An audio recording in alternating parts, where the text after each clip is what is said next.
Hey guys, Dorky DIY Dad here. So today I wanted to talk to you about taillights in your camper or RV.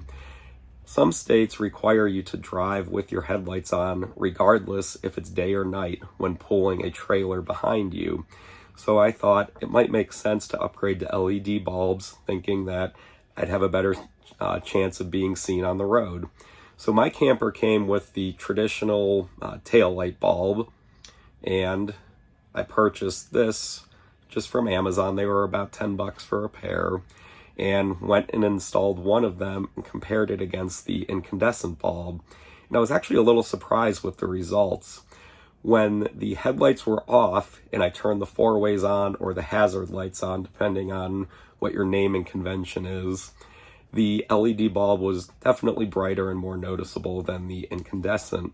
But when I turned the headlights on and had the hazard lights on, the LED bulb didn't actually dim enough to the point where you could really tell it was blinking. So as you can imagine, when you're driving down the road and it's a bright sunny day and you have your headlights on and you turn your turn signal on, there's a chance the car behind you might not notice the turn signal blinking. So we'll take a step outside so you can see what I'm talking about. I'll also show you quickly how to install these. They're pretty straightforward, and then you'll be able to see the results for yourself and make a decision as to what's right for you. Okay guys, we're here at the tail light. So as I said, this is a pretty simple installation.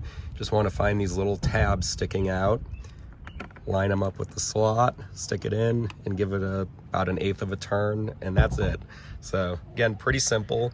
I'll go ahead and turn the lights on and you can see what I was talking about.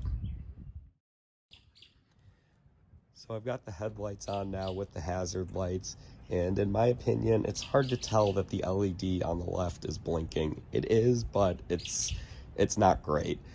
When you look at the traditional incandescent on the right, it's much easier to see that it's blinking. So for my personal preference, I'm going to stick with the incandescent.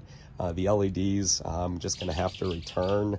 Needless to say, I am a little surprised that the LEDs aren't going to work out, but rather be safe than sorry.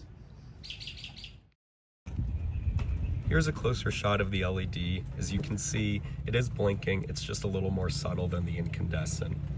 So I hope you found this video helpful. If you did, please hit the like button and consider subscribing. Until next time, I'm the Dorky DIY Dad.